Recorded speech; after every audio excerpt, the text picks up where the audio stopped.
how much protein do we need? Just got some questions about GCN. Did a video, how much protein does cyclists need? Now, first things first, let's clear it up. I definitely rate GCN. I've sent thousands of people there. I think it's a fantastic cycling channel. For those who don't know, GCN, Global Cycling Network, created by Shift Media, and we have three great presenters there, Simon, Dan, and Matt. Very funny guys. And I think 99% of the time, I fucking love their content. It's like great stuff. Chain length, just good shit, man. Really, really great. They bang out so many videos. I'm looking down their channel. It's just really consistent. I talk to those guys in person. Even Simon, he runs the same seat as me. Actually, I'm going to send that bike, but it's a Phenom mountain bike seat on a road bike, so he can't be all too bad, can he? And he actually had a crack in his frame, and I spotted that just from watching one of their videos. So I am a bit of a crazy person in that I look at minute details. I find the cracks on people's bikes that they didn't even see. I find the things on nutrition that most people don't see. So I understand this protein thing. Now, down below, I posted a link for Dr. McDougall stuff. Dr. McDougall, he's just got some great, easy-to-read shit, all backed by, just back shit. Just link down below in the description text about protein. It's common knowledge that maybe 20 grams is all an adult man really needs. And the World Health Organization doubled that to say at least 5% total calories. So 3,000 calories, quick math, you're looking at 35 to 40 grams of protein a day is all we need. People say, oh, I'm an athlete, and that's good, but cycling. Let's look at cycling. It's all about watts per kilo. What can you do for 30 minutes after 5 hours racing in the sun, 3 weeks of racing around France? You look at all the top cyclists out there, the fastest cyclists out there, all right? The road cyclists, the mountain bikers, all skinny motherfuckers. Let's look at Chris Froome. We're going to do some before and afters, all right? Every single GC rider is fucking like a fucking praying mantis on a fucking bike, all right? Look at these carbon bikes, mate. They're getting lighter and lighter and lighter. Not getting stronger and stronger and stronger. They're getting lighter and lighter and lighter. Because it's not about being strong as a cyclist. You don't need muscle mass as a cyclist. So in GCN, well, not just GCN, whenever someone, well, basically, let's cut to it. GCN is created by Shift Marketing, and it's a marketing channel, which is good, but it has some awesome shit on there. But occasionally you get this SIS product placement of the leucine protein powder. In my opinion, it's not needed. Cyclists want to be skinny. You want to have legs like fucking Chris Froome, really, basically. So having more protein and trying to lose weight, it's like you're eating like a bodybuilder, but you want to look like a toothpick Chris Froome. It's counterproductive. Just like if you want to look like a steroid-up bodybuilder, taking the amount of steroids that the average cyclist would take isn't going to get you there. So cyclists who take steroids, I've taken steroids myself, the dosages they're micro-dosing. No one in the gym is micro-dosing steroids. They're using quite large amounts compared to the average road cyclist or mountain biker. So when we look at protein intake, your protein intake wants to be low if you want to keep your body weight low. All right. This is not my opinion. This is just facts. Look around. And we also inside. See, I have freedom on my channel to say whatever I want. I don't have any sponsors. I have people, give me some Cliff Bars here and there, or maybe I get some deals on bikes, whatever. But I don't have any sponsors that say, look, you can only say this, blah, blah, blah, blah, blah. I don't have that. So I have freedom to say, hey, look, I'm taking drugs, or I think this is bullshit, or whatever. I don't. So when you come to me, you can understand. I'm going to give you straight up what I really think. So I rate GCN, rate the guys, rate the content, but with this whole nutritional protein thing, it's product placement from SIS, and it's just general society. It's whey protein is an industrial waste product that comes from the dairy industry, the cheese industry. The whey is separated to make the cheese, and you normally just throw it out. But to dump whey protein is expensive. What's better business practice is market it up in little lightweight expensive sachets or tubs and sell it to the gym rats. Sell it to the girls who don't know better. Sell it to the cyclists who are just like, oh, well, that must work. If your goal is a cyclist to lose weight, having more protein makes you more anabolic.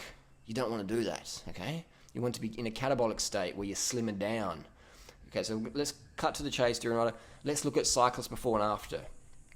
And look at when they're retired. We'll go Lance Armstrong, we'll go Chris Froome, we'll go Brad Wiggins, we'll go a few cyclists before and after. We'll go some of the top sprinters. You'd think the sprinters would be big and swole. No, they're skinny fucking rakes, man. Tom Boonen, Cavendish, they're all skinny fucking rakes from their peak form. Another one is corticosteroids are used and abused by pro cyclists and swimmers. Pro cyclists and runners, because the corticosteroids help cannibalize muscle, just strip it off your body. That's how you can be super lean and just go super fast. Big legs don't mean more power as a GC rider. Maybe as a track sprinter, but even then there's a limit.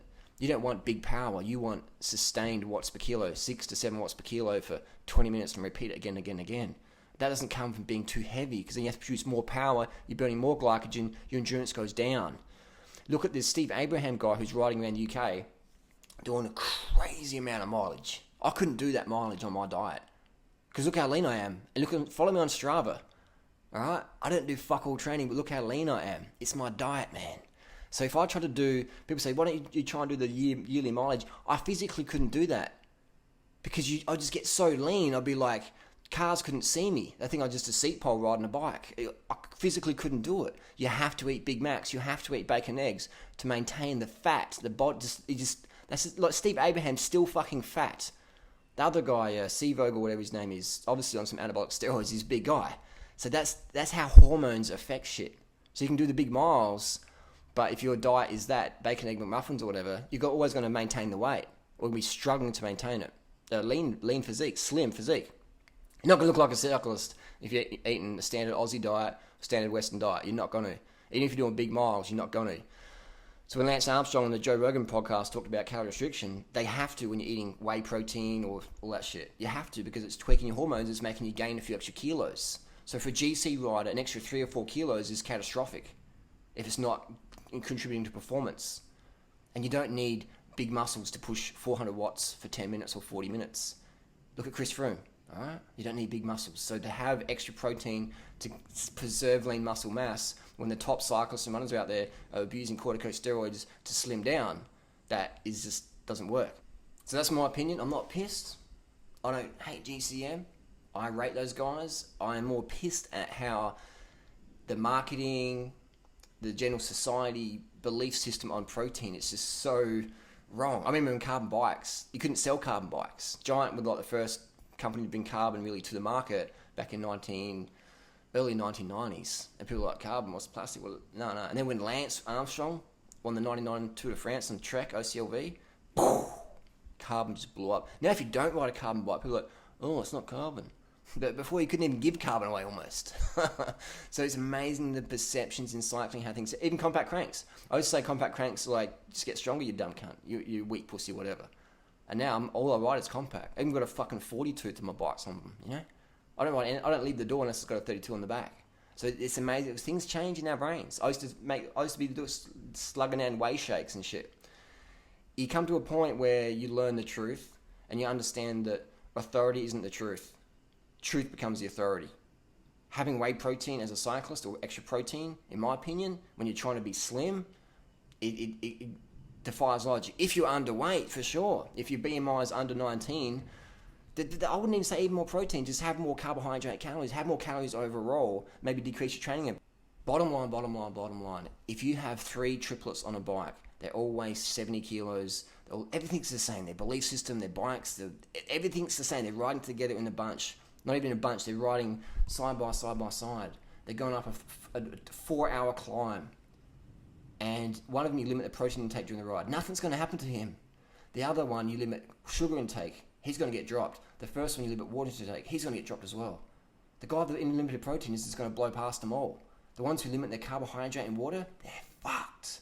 So when you're on a ride, you don't need to eat protein. It's nonsense. It's actually going to delay glycogen restoration. And we look at the drugs that increase glycogen retention and restoration. It's insulin, it's testosterone. So we have cyclists using testosterone to increase their glycogen retention and uptake. We have cyclists using insulin microdose. It's very dangerous. I don't recommend it. But they're doing that to speed up recovery process.